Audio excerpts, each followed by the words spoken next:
Also, it's like I get to do the one-person show.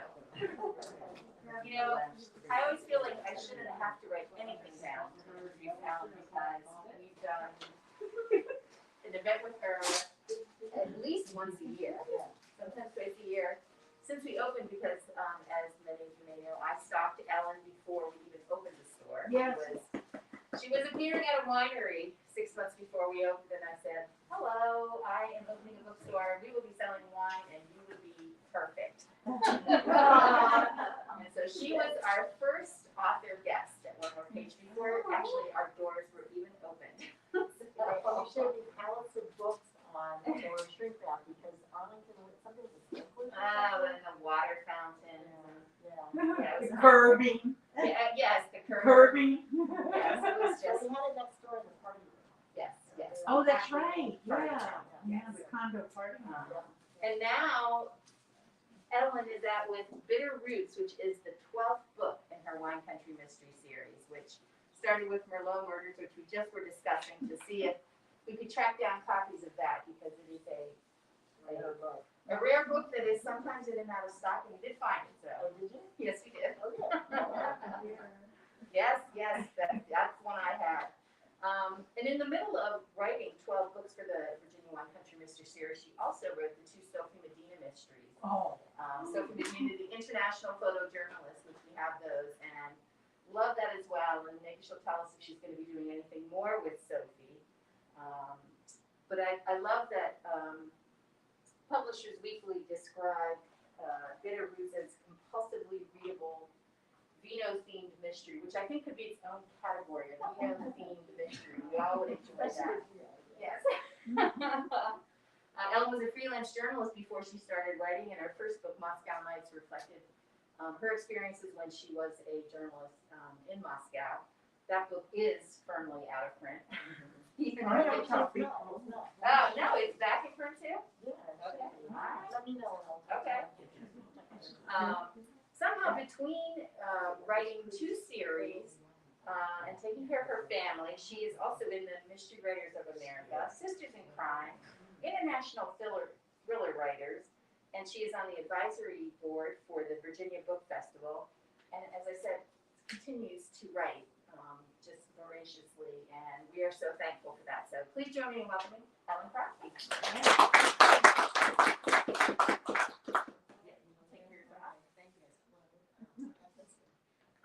really nice to be back and see you all again. So, and if I'm not speaking loud enough, let me know because I have a really quiet voice. And I've almost forgotten how to do this. The last time was 2019, and that's a long time, a lifetime ago. I mean, Barbara Peters, who owns Poison Pen, calls it the before. And that's what it was in the before. You know, you just know it was back in the old days.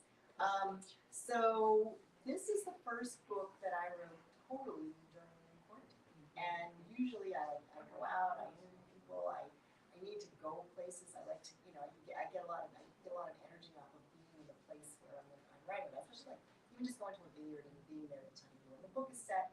And that didn't happen this time at all. So I was kind of like, what am I write about? And I knew, for those of you who followed the series, I had dragged out this engagement a long time. It was like, you know, enough already. So I thought, all right, they're gonna get married in this book. But I did not want it to be the wedding book. I didn't. I thought that only goes so far. So I thought, well, what am I gonna write about? Usually I write about some kind of history or something like that. But so I was really at sea for an idea, and I was talking to this is a while ago. I was talking to Rick Tagg, who's the winemaker of Delavan Cellars. Rick Tagg. Oh, okay. He fancies himself Quinn. So if you go out there, he'll wear Hawaiian shirts, and you know, he thinks he's Quinn. So we were talking, and if any of you've been to my website, every year, you know, the book's there. There's like a banner with a new book in it, and most of those photographs are mine. So 2 years ago, when the French Paradox came out, there was a picture of this beautiful vineyard, and that was Delavan Cellars. And I'd been out there for an event, and it was just gorgeous. You know, Virginia in the spring, and very lush vines and everything else. So Rick and I were talking, and he said, "Remember that picture you had on your website? Or I guess I still have it on. Remember the picture you have now?" He said, "If you took that picture today, the vineyard would look nothing like that."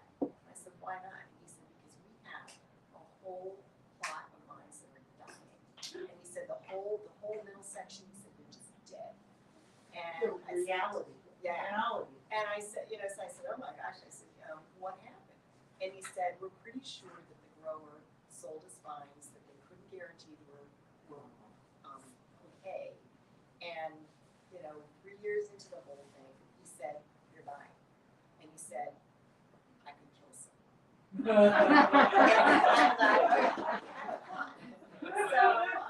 So I said, tell me a little bit about it. So Rick, Delaplane Cellars engages a woman named Lucy Morton. And Lucy Morton, and I go way back. In fact, her mother once said that she thought that I had named Lucy Montgomery for her daughter because Lucy spelled the same way, and Montgomery. Lucy Morton's probably the top wine advisor in the United States. She advises all kinds of vineyards. She's going to Madeira in the later on the summer. She's going to Napa pretty soon to talk to me. She's everywhere. She goes to France a lot, and so but she lives in Charlottesville, and she advises a lot of vineyards in this area. So we connected again, and so Rick said, well, why don't you talk to Lucy about this? And Lucy actually, if you've read the last couple of books, there's a character named Josie Wild who helps, who's now come on board, and she's advising Lucy with everything. That's Lucy, and she loves it. So she she wants to know, like, when's Lucy gonna have a love affair? But she has. So anyway, because I described Josie to her, and she sent me a picture of her daughter, and she looks just like my daughter. So. Aww. So, but anyway, so Rick said, talk to Lucy, she'll tell you the whole backstory. So the backstory to these dying vines is that in the 1990s in California, the same thing happened. And what happened was that there was a pest that came in many years ago called phylloxera, and it destroyed vineyards. It destroyed French vineyards. It destroyed lots and lots of vineyards. And so it's a little insect.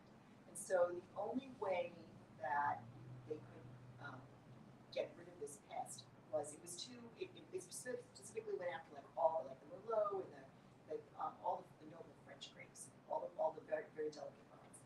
But they found that like sturdy American rootstock, the one over here that's resistant to anything that grows here, if you graft those vines together, you can have Merlot growing, but the rootstock is American rootstock. So you have a graft. So they grafted the vines in order to get rid of this louse, and that took care of it. However, the graft got infected, and that's what happened. So they started, you don't know this for a couple of years. So by this time you bought the vines, you planted them, you fertilized them, you pruned them, you had people come. You spent many thousands of dollars, in some cases hundreds of thousands of dollars. And 3 years into it, they all died. And so what happened in California was, and a lot of people's vines were dying. So they went to the grower, to the nursery, and they said, like, it's your fault. And the grower said, it's not my fault. They've been with you guys for 3 years, and besides, they were guaranteed by the University of California at Davis, which is one of the biggest, they have a big school of enology. They're one of the really big powerhouse universities in the country for viticulture and enology. So Lucy was out there in the 90s, and she said the research was bad, and she said they insisted on selling these vines anyway, and it turned into this very big, ugly lawsuits, and it pitted everybody against, the vineyard owners against each other, and it was a big mess. And Lucy said that they threatened to sue her for revealing this. Yeah, she said her reputation was almost ruined. So she was telling me this whole story, and she said at one point I was really pretty scared, because she said, you're talking a lot of money, you're talking powerful people, they're threatening to ruin me, and she said, what am I going to do? So I said to her, well, this is a really interesting story, though. I said, can I use it? She goes, yeah, they're all dead. Go ahead. So I did, but basically it's true. The same thing is coming to Virginia. So what happens is when this graft goes bad, there's this black tarry stuff instead of like clear liquid gets into the veins of the grapevine, and nothing can grow. So it has the wonderful name. It's called, and I had to write it down, Bimanelia chlamydospora. Say it again.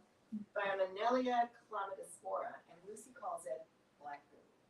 So that, which is a lot more palatable. So anyway, that's exactly what Lucy they had. So Lucy came out to the vineyard, cut the vine open, and there's just this tarry stuff, and there's nothing you can do. And so I thought, well, I think that would be sort of an interesting thought to explore. And what if it did happen? What if it really was more of a thing in Virginia? And it's getting to be a thing. So in fact, Lucy was telling me though that she was I dedicated this book to her because she's been such a big help, and she ended up writing Dave McIntyre, who's the wine columnist for the Washington Post, and he wrote back and said, "I can't wait to see your book signing at UC Davis." She sort of personified on God at Davis, and she said, "Yeah, very funny." But anyway, so I wrote about that, and that's basically what's happened to Lucy and Quinn, is that they've got all these grapes and they're dying, and it's a week before their wedding, and they're going to be married at the vineyard, and now the photos aren't going to quite look like they want them to look like. So there's a nursery that I invented, an East Coast nursery that provided all the grapes and all the vines. And there's a beautiful young woman named E. Kerr who works for this vineyard, and she's a knockout. She's a Californian, and she's persuaded that the growers didn't do anything deliberately. And she ends up persuading that she said, "Look, this is a family business. We would never do anything to hurt anybody." And she talks him into meeting her someplace private to talk. She wants to talk about something, and she doesn't tell Lucy about it. So he comes home. He's late for a meeting, and she finally finds. She said, "Where did you go?" And he said, "Funny admits he went to see Eve." And she said, "Why didn't you tell me?" He said, "Well, she told me not to tell anybody, but she wasn't there." And of course, she turns up dead. So there are a lot of First of all, she's gorgeous. She's got a lot of sort of romantic possibility suspects involved, but also there are a lot of people who are really angry at what this nursery did, and so who killed her. So that's sort of the premise of the story. But in the middle of all of this, I thought, well, the wedding's coming along, but it can't just, something has to happen. So who remembers the Duray show? So a Duray show came through and pretty much destroys everything. Do you all remember that Duray show? Yeah. Oh yeah. Tore the shutters off our house. It was unbelievable. So in Fairfax County, the 911 system went down, the backup system went down. They told you that if you needed any help, like walk or drive, and then they were running out of gas because the gas stations weren't able to get gas. We had anybody on the well like us, the water went because the pump wasn't working. I remember being in Whole Foods like almost 2 weeks afterwards, and I remember one of the managers came over to the clerk and he said, "If anybody comes in and they need ice, just give it to them." And the stores with all the food and everything and what they had to throw. So it was really, really scary. And because I'm writing more and more about climate change and extreme climate, and that's getting to be a bigger and bigger deal for these vineyards. There are years when they don't have any grapes because of like rain or something happens or a hurricane or whatever. So it's when I started writing this, it was really a different world. First of all, there weren't as many vineyards, but second of all, think back 20 years ago when I started writing, who was talking about climate change then? Yeah. So and now it's just it's here. And you don't know, and that's what Lucy was telling me. She said, "Well, you're talking about like extreme climate," and she said, "If you don't plan for extreme climate, and I don't know how you can even do that, but you have to figure that something's going to happen." So it's made any kind of agriculture, even more exotic and unpredictable. So there is a Duray show, and of course their entire they're going to get married in the garden, which is no longer. So there's that, and then the other thing though is that usually in my books I always have some bit of history, and this one was harder because I wasn't really going out anywhere and I wasn't really sure what I was going to do. But I don't know if you remember a couple of books ago I introduced she has a biracial brother, half brother, and he hadn't appeared for a while, and I knew I was going to bring him back, and he's a photographer, so he offered to be the wedding photographer. But when I was writing the book, it was during the summer when the remember talking to my critique group about this, and somebody was saying, like, why do you want to touch that third rail? And I thought, you know, I just think it's, I mean, there's too much Civil War history in my books for me not to talk about it, and I couldn't really not. And so, I don't, do you guys know Donna Andrews? She's my neighbor and my critique group.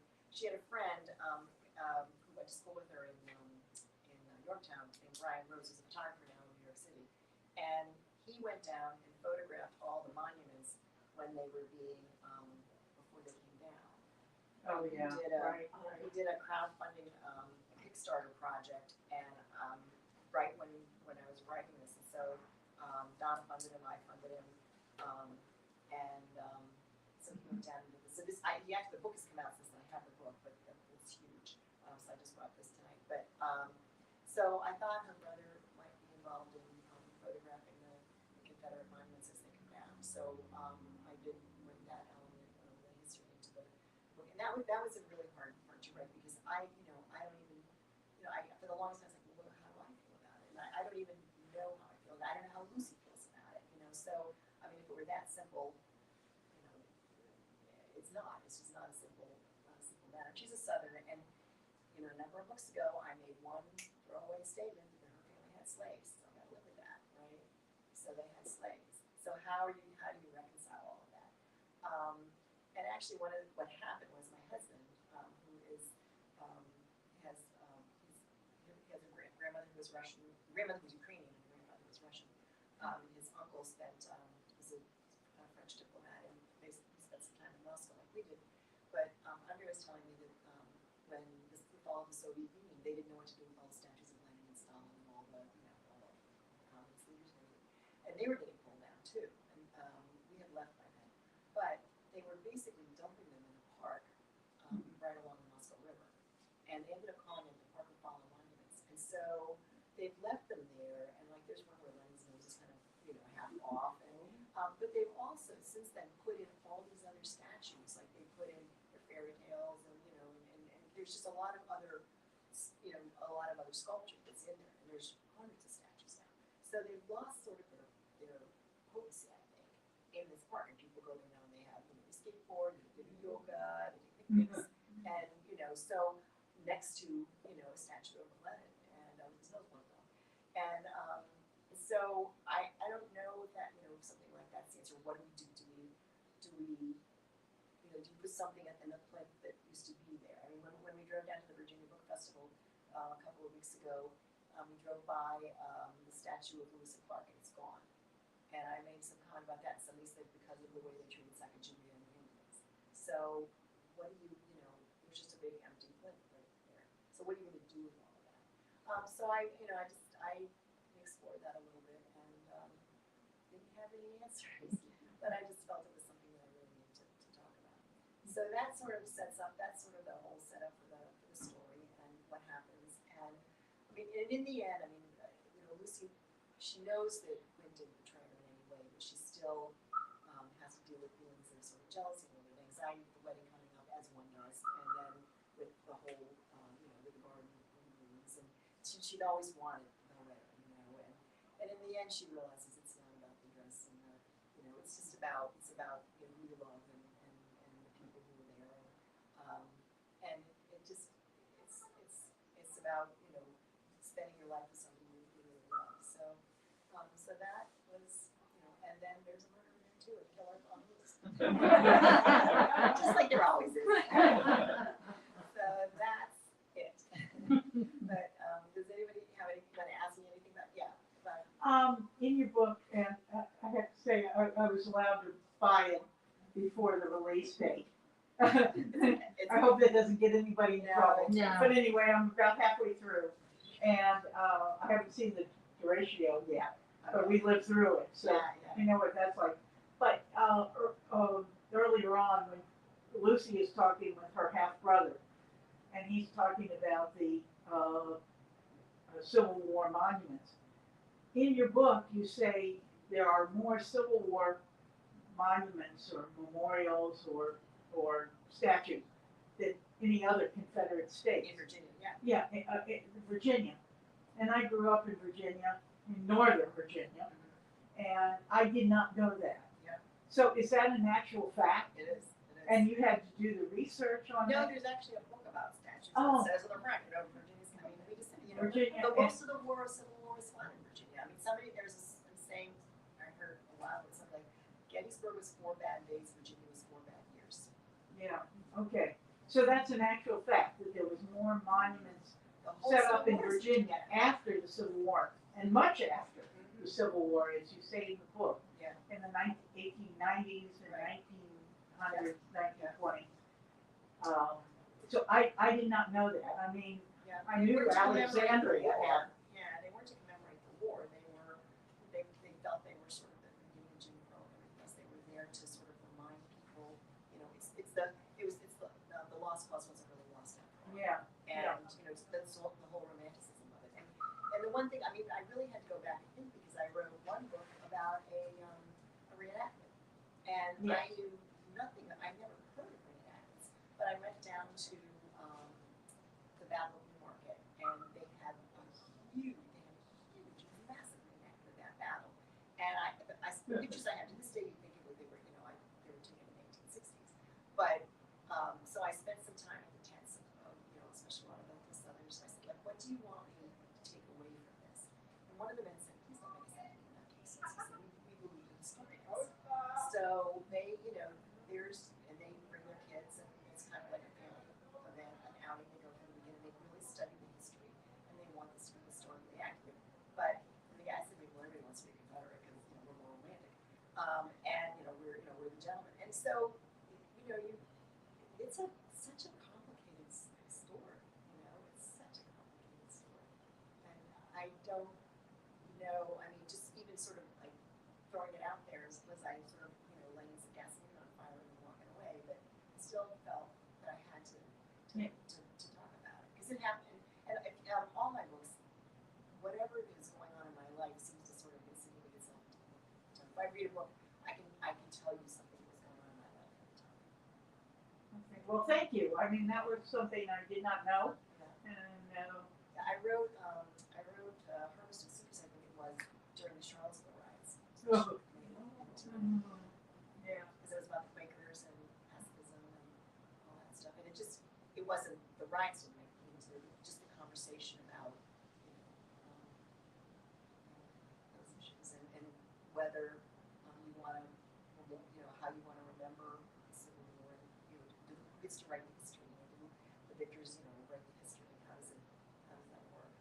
Well, I don't want to interrupt other people's questions, but I grew up watching Walt Disney on Sunday night, blah, blah, blah. And one of the segments on Sunday night was about, Grey Ghost, if you will. Oh, yeah. When the Confederate sort of not part of the cavalry, I can't even remember the name of Swamp Fox, I think it was. So watching, isn't that exciting? I grew up in Virginia, and I didn't even realize it was part of the Civil War, and they were supposed to be a platoon or a brigade or whatever, sabotaging Northerners. And it was just exciting and a lot of fun. And then later in my life, I realized, oh my goodness, these were Confederates. Right? We shouldn't be celebrating that, but Walt Disney was because it was something. Well, do you remember when we had just moved back, I think, from England? Walt Disney wanted to have a Civil War. Yes, yes. And that was kind of the premise for the Rollers. Was they're going to have all these rides next to hallowed ground. And so I wrote Rollers back in 2005, so that's 17 years ago. And I wrote it then, so we were and when again before all this happened. But the notion of Disney having a ride, the Confederate whatever, the Rebel Yell or whatever you want to call it, right next to hallowed ground was, nobody wanted that because no one was preserving that. And now, I think it's very to preserve hallowed ground. They're changing their logo and they're doing a lot of stuff. Everybody's sort of rethinking how we're gonna how we're Can't gonna talk about. something.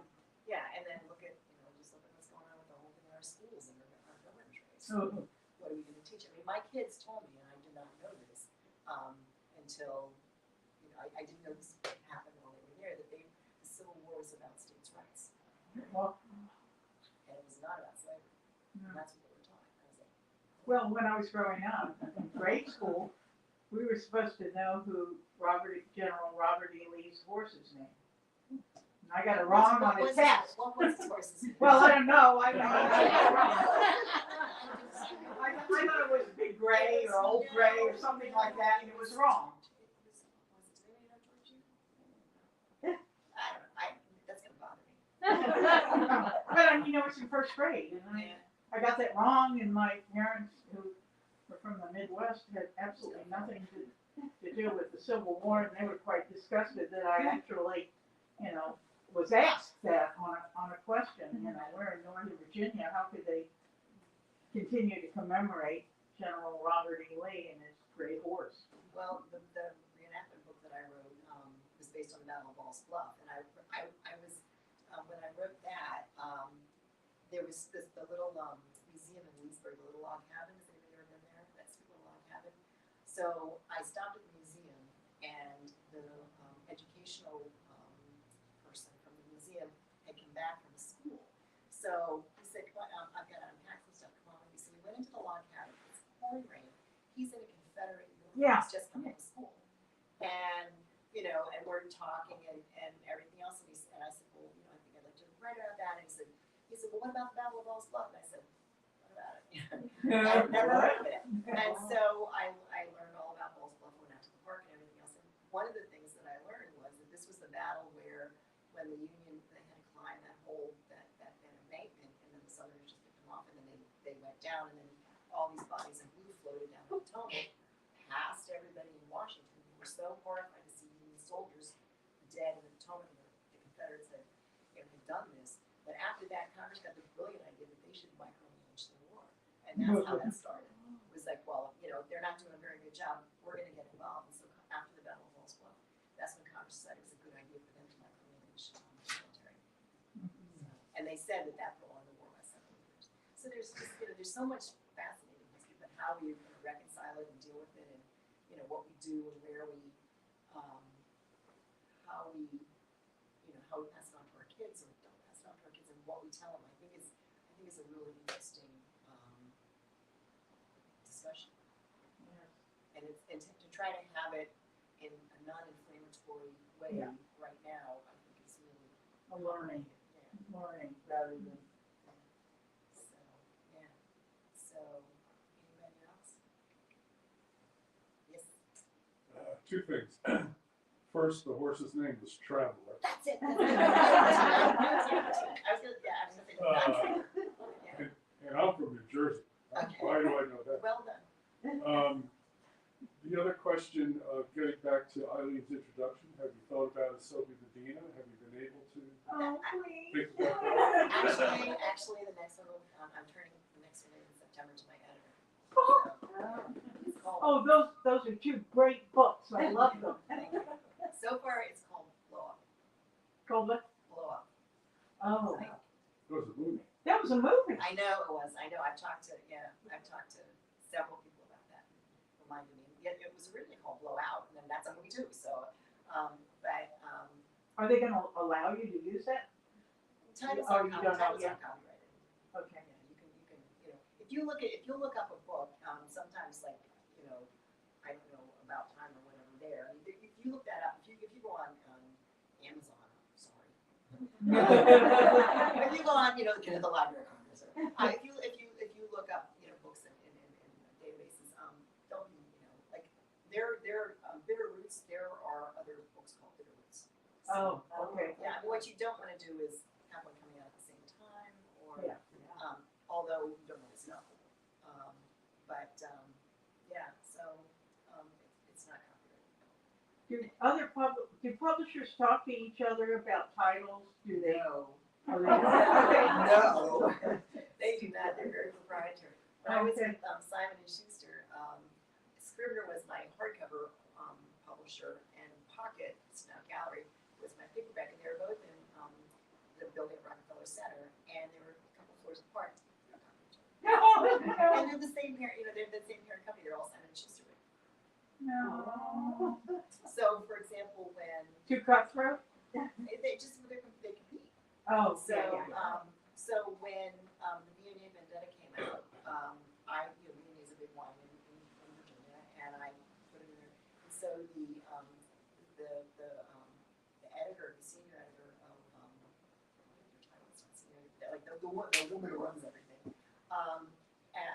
at upstairs at Pocket said, she said, well, Middle America is not ready for a book with V&A in the title. We're going to do the vintage vendetta. And then my agent was like, why? Because people are going to get confused. They're going to think it's one thing that's in Canada or Britain and then you bring it over here and you change it. But this is, 13.4 and 12.4, and so my editor at Scribner was really upset.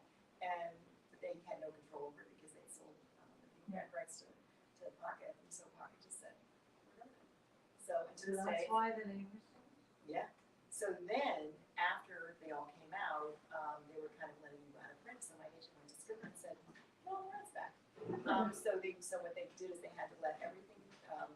They went to Pocket and said, "We want the rights back," and they said, "Well, we still have copies, out there, and we want the opportunity to sell our books. So usually, you give them something a year. So they got a year, and at the end of the year, Scribner reprinted all my books in trade paperback size, and they went back to their covers, not Pocket's covers, and they went back to the beginning.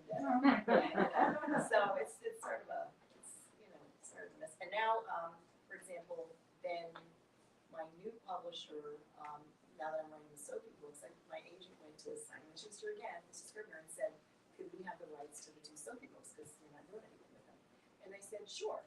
So Severn House just reprinted them and wrote new cover copy and everything else and put new covers on them. So if you go back on that table back there are the 2 books. There's the Scribner book and then there's the Severn House book.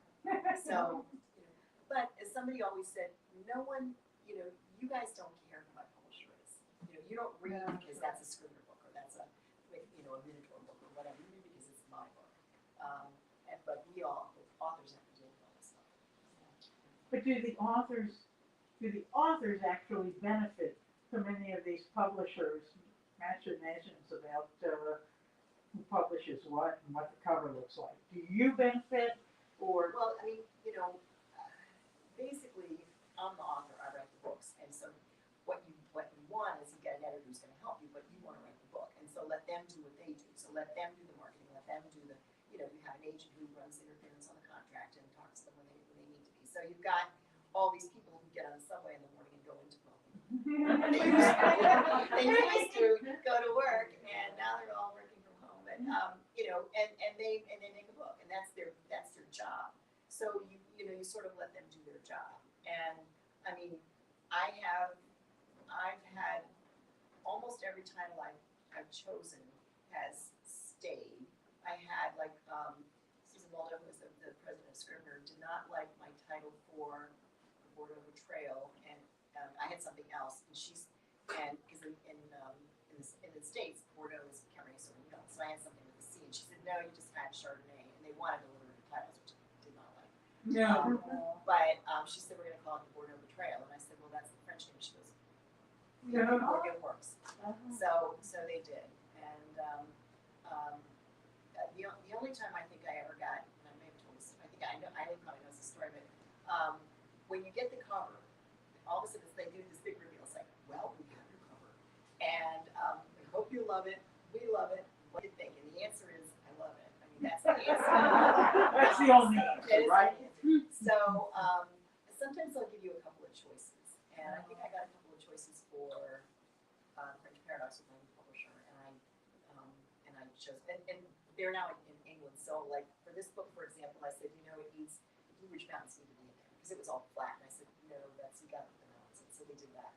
But what happened with Scribner was, so the first book came out, and it was the Merlot murder. So there's like a big cask, I think it is, on barrel, and there's like a big red sealing wax and a big M, and it could either be from my grandmother or Merlot. I didn't know. So that's called spot art. So the next book came out, and they decided they were going to do something. They were going to keep the consistency. There's twining vines around the edge, around the border, and then it's more like a photograph than a painting or something. And so they had this vineyard, and then they had a flashlight in the middle, in the exact center, the center of where the spot art is. And it was just like hanging in the air. And a flashlight was germane to the plot, but flashlights don't hang in the air. And so I knew this was a problem when my oldest son said to me, "Mom, why is the space shuttle on your cover?" And so I told him that. I was like, "I'm going to change that." So after that, ever since Peter said what he said, if you look at all the old the jackets, and it's on my website now because they're all there's just an M.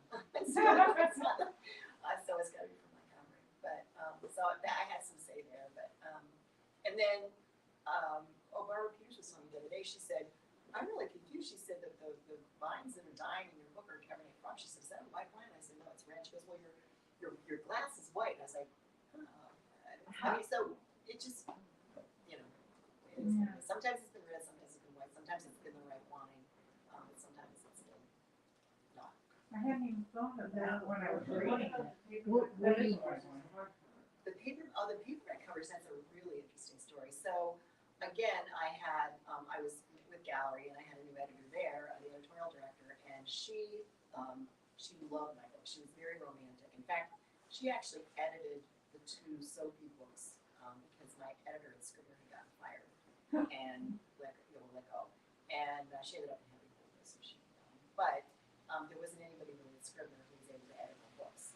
And they gave me somebody, but she worked on, I just saw it over there, The Joy of Cooking. You know, so, I mean, it's just, there's not. And she was doing a lot of nonfiction and very literary fiction, and we were just not a good match. So they finally brought in my editor who had been let go from Gallery, and she was a freelancer. So I discovered she was very romantic, and a lot of those first 2 Sophie books, there's a lot more romance in them than I would have liked, because she was a very definite editor about, this is what we're going to do, and so I went back and did it. But back to the covers, when she was at Pocket, she said, "I'm going to get somebody really special for you to do your covers." And she said, "I'm going to get Wendell Miner."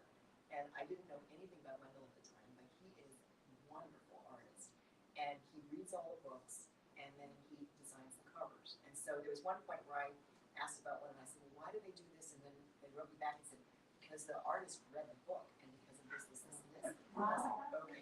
So I got to know him over email, and a number of years ago I was down in Charlottesville at the Virginia Book Festival, and I walked into a used bookstore, antiquarian bookstore, and there was a book that was all of the covers of Wendell Miner, and he's done like To Kill a Mockingbird, and he did One for the Cuckoo's Nest, and he did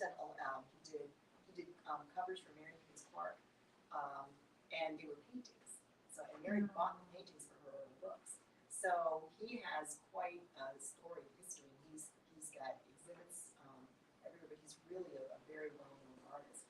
And I was very blessed that he did those books, and they're beautiful covers. But they are the most romantic cover I have on any of my books, since I have the Scribner hardcover, I have the Pocket paperback. Then Minotaur decided to do more of a they're very how would you describe them, Eileen? The Minotaur books, the Champagne Conspiracy, they're sort of stylized. They always put the Grim Reaper on, and a lot of people didn't like the Grim Reaper. And I got told, "You got the Grim Reaper on one, you're gonna get the Grim Reaper on the next." So it's pretty much they want to brand you. So those are like all bold colors, very stylized, I guess. And then now I'm with another publisher, and those covers are completely different. So I'm kind of a symphony of I think that's one of the things that surprised me at the beginning, hearing authors talk, is I think, I just assumed that authors had control over all of that, and just how many authors would say, that they did not have control over the titles or the artwork on the book. All they could do is like maybe correct it if something was incorrect. But I think it depends who you are. I mean, I remember I was listening to David Baldacci's masterclass, and I think David does Smart Cookie. I mean, I think he's got a lot more because David Baldacci. Yeah. He's got more input and something like that. But you don't get as much input as you can. And I have, for example, no input on my audiobooks. So today, to my great surprise, the mailman came up the driver with the box, and I was like, what's that? And my audiobooks came out today, which I had seen that they moved it up to July, so I wasn't expecting it. And it's the same woman who narrates them, and I have no say over her. She has a very southern voice. Oh, no. Very southern. But she's done, I think she did the first one was somebody else, but she's done all the others. And so I was reading the back of my audiobook today, the case that it came in, and there was a little bit about me and a little bit about her. And she's the voice of the New Yorker. So, Oh, what a shame. You had no idea then. you just don't, you sell the rights, and that's what you hear authors talk all the time when you sell like the rights for television and movies and stuff. You're done. You're just gonna have it. I was talking to Alma Katsu when we were down at the Virginia Book Festival. I interviewed her, and Red Widow's been picked up by Netflix, and she said, "Well, they made me an executive producer," and I said, "Well, what do you do?" She goes, "I have no idea." So that's just it. You get a title, and it's your executive producer.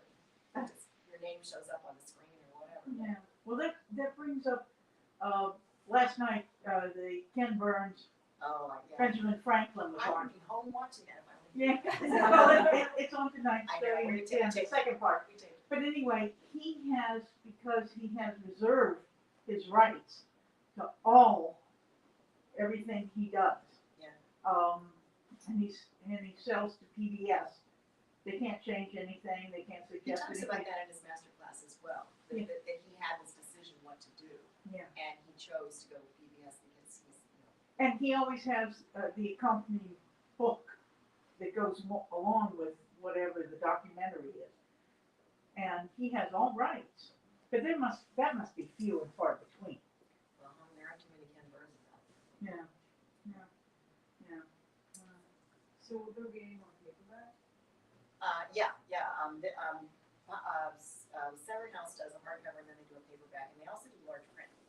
And then we retain the audio rights, so Blackstone has done the audio for all my books. They're doing the audio for, they do the audio for this one too. So, yeah. I was just gonna say, I remember you saying when you wrote the Merlot murders that you had no plans on doing a series, but that your publisher really wanted you to do a series. And so now you're on the 12th book in that series, and you're writing, in the Sophie Medina series. This will be the 3rd book, and I definitely think the Sophie Medina series is a little edgier than this. It And is. I was wondering, are you looking forward to doing that? Are you planning on doing another book in this series? Are you going to try to do both series? My new publisher, I'm actually on my second editor. My beloved editor moved to another company, which happens all the time. And but I have a new editor, and I love her too. They're pretty much cut from the same mold of cloth, and I feel like they are just going to let me do what I want. And so these are the French Paradox and Bitterroots are the first 2 books where I really feel like they're all me. There's very little. We all need to be edited. I'm not saying I'm so good I shouldn't be edited, and I'm really not, because you do want the best book you can write, and you don't want to write a book and get horrible reviews or whatever. But I feel like they've got my back, and so one of the things there was a decision that my editor insisted on for the first 2 books that I had to live with, and it was really complicated, and it complicated the story. And I was talking to a friend of mine. It gets into too much. It's too much of a like a spoiler if I tell you. But I was talking to somebody who knew about this particular subject, and she said, "No," and she said, "Just kill the character off." And I thought, and so I wrote Rachel, and I said, "Hey, and she didn't even hear all the backstory, but I told her, I said it was not my idea to have this character there." And she goes, "Okay, bye bye." So I thought that's great. I'm just I said thank you, and even the Confederate monuments, when I wrote Rachel, and I said, like, what do I do about this? She goes, I think you should do whatever you want. She said, and you will handle it really well. And when you get an editor like that, that really empowers you. And so this new Sophie book, it's a little bit edgier, but it's more what I want to write, I think. And it's still me, but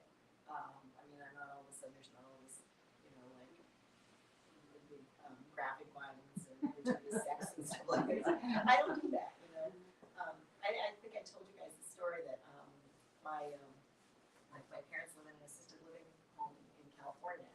And, I always send a book out there for their library, and they love them. And so, it's known that their daughter is, So my dad, who's going to be 95 next week, said, there was this is a number of years ago, he said there was a group of women who didn't have very good vision, and that the large print books weren't there. So they said, so George, would you read to us? So my dad read the book, and finally they said that was reading to them. And finally somebody said, well, read one of your daughter's books.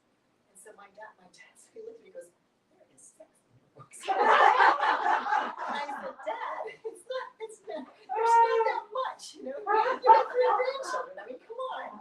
And he goes, well, I just close my eyes when I read those books.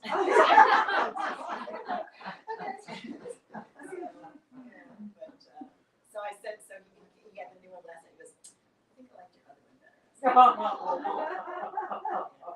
But he also, he said, there's a lot of characters. He said, maybe it's because I'm 95, there's a lot of characters. And that's why you're killing them off. Yeah. So, right. Do they live in a wine region in California? No, they live in Cupertino. They live in an apple region, actually. Oh, well, good for them. Apples are good for us. No, apple. Oh, apple. Oh, yeah, corporate apple. Yeah. Yeah, They live, wondering. again, back into the Santa Clara Mountains, and there's a Marian monastery in the back. Okay. So you feel empowered if you want to write and I do. I just think I hit a wall again, and it's a small town. And I thinking back to like my dad's comic, for example, there's a core group of characters who appear in all of it. I mean, some more, sometimes some more than others, but if that person shows up, you already know who didn't do it. So you have to if you have 2 characters, it's going to hurt, and so you need a little bit more of a world in a small town. And I mean, one year I did kill off somebody who was a regular employee. Did you do that? So I have the best fans. I have really good, I have smart fans. I have people who are well read, who appreciate a book that's well written, and I have to be fair to my fans. So when I'm kind of done, a little bit burned out, I think it's time to step back and do something else. So what I'll do, I don't know, but I know what I'm doing now is another Sophie book, and then I'm pretty much on sort of like 30 year. We're gonna see how this goes. The Center House wanted me to do something new, and I would like to do that. But it just seemed too hard with COVID. I didn't feel like I could get out the way I used to. So to go to something where I had a little already built. Well, can I ask another question? Is there any possibility that the French grandfather, Lucy, you might write a book about the French wineries or the French vineyards? People have asked me that. I've thought about it, and would definitely require a trip to France. Yeah. And then I'd probably have to hang out with Martin Walker. So, from the writer's perspective, why can't one of your stock characters be a murderer? I mean, it would be more tragic in a way. I should ask you guys that. You won't forgive for that. I mean, and the other thing is you'll feel that you were misled all this time that this person's good. So you either have to have a trajectory where they're sort of going, you can't just kill the character. People just don't, it's just too much of a shock, I think. The same as we talk a lot in my critique about point of view. So if I'm writing a story and I'm in Lucy's point of view or Sophie's point of view, it's only things that she could know. And all of a sudden, if I start talking about things that Quinn knows, she can't know that. She can infer that from the look on his face, or or I know that look, I know what he's thinking. She can do that, but she can't say Quinn thought that up because she can't. So you really have to, stay true to your characters. When I wrote a book, which one was it? Might have been a River Trail. There was Fox hunting in it, and and when Ada Swedenborg said, "Well, Lucy is," and she said, "Alan, you have to," she said, "It doesn't matter.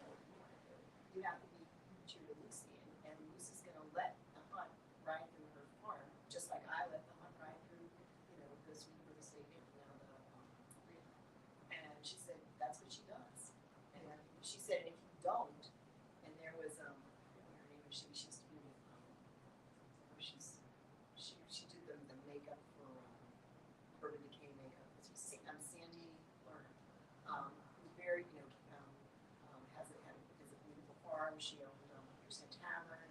She's a very unusual philanthropist, but she's against hunting and she would let the hunting. And that town is about fox hunting and horses and stuff. And so then she becomes the sort of an outlier. And I mean, she didn't. I don't know if she cared or not. I mean, but it's just there was the tension then because of that, because she would allow hunt right to her property, and they had to kind of figure out another way to do that. But it's the life. So I also got already forwarding about the immigrant workers, the illegal workers that they hired to do rapes, and I got slammed for that. I was like, who really does it? Who washes the dishes in the restaurants? I mean, do they even say, show me your car? A lot of times they don't. Juanita used to go around, we'd drive around in her gator, and she has like a glove, she had a glove compartment that was full of it, and she just had a big wad of dollars and they rolled up, and she came out and just handed it to the workers. Yeah. So it's the way it is, and either I'm going to be true to that, or I'm going to, write things. So you had Rick Tagg who helps you, and then you had Juanita Swedenberg, but is there somebody who has kind of taken her place as a Rick, pretty much. Yeah, Juanita she was very old school, and she was in her 80s. She grew up in the Dust Bowl in Kansas during the Depression. She did not use this. Don't forget this. She passed away in 2007, so this is still a while back. So she certainly would have owned a cell phone. She didn't use email. She didn't like a computer. She didn't have an answering machine. If I wanted to know something, if she didn't answer the phone, I had to drive out there and talk to her.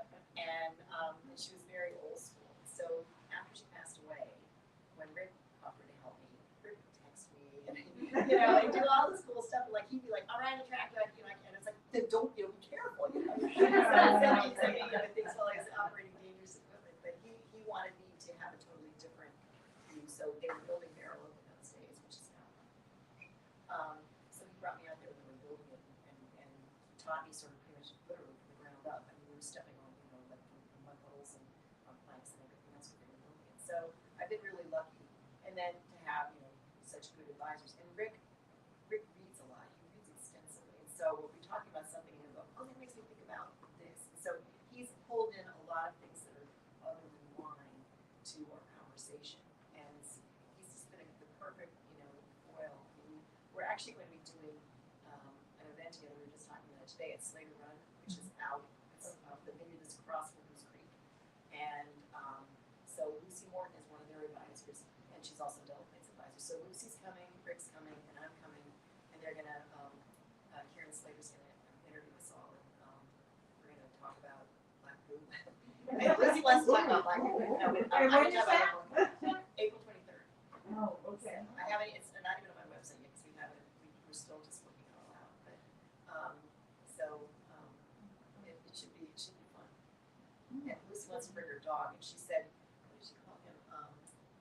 She said he's a wine advisor. She said it was funny. It was like a key wine or something like that. Key wine, whatever. But and so he's coming. So she's coming, and we'll talk about wine, and they'll talk about all the technical stuff. Rick and I have done events where we've talked about what it's like to, how we work with each other, and it's really a lot of fun.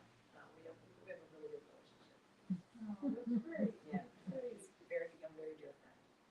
And it's close by, you don't have to travel or get in No, an airplane. it's not next door, but yeah, they'll be Yeah. out there, but yeah, from where I live, but yeah. So, That's wonderful. yeah. Thank you so Thank you. much. Thank you. I don't know if you've signed everything. I don't think I have. I haven't signed any of your Okay. whatever.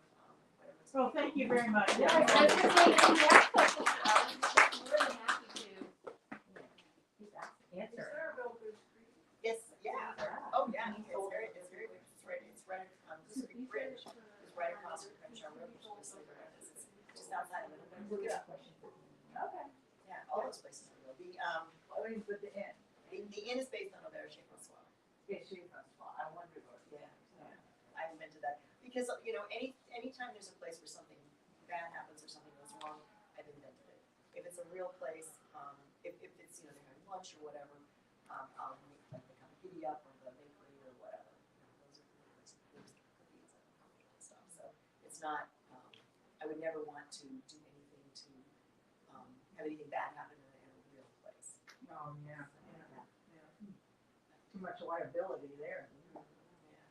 Yeah, but some of the places are gone, like the post office gone, and this is Giddy Up is Giddy Up, yeah. And so is Now, I do have one other question, totally irrelevant, but out of curiosity, when Senator John Warner and Elizabeth Taylor got married, didn't they live out there in that area? I think his farm was called Atoka. Does anyone know?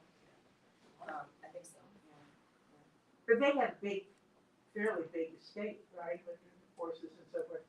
Yeah. Oh yeah, they did. And so I had this little town called Atoka, and Juanita finally said to me, "You need to start using real places." And I said, Oh, yeah. And I said, I don't know, in Middleburg, and I was a little nervous, and she goes, no, put Middleburg right in the story. So that's why more and more it's grown, like Atoka's like 100 up to Middleburg. And I also, if anybody's really looking at a map, I kind of moved the Fauquier County line over. I'm Goose Creek, because I can do that, because that's my book. And I just wanted it to be, so I wanted everything based in loud. Yeah, everything based in loud. I didn't want to do it. I just wanted it all in Lewisburg and Middleburg. So I just.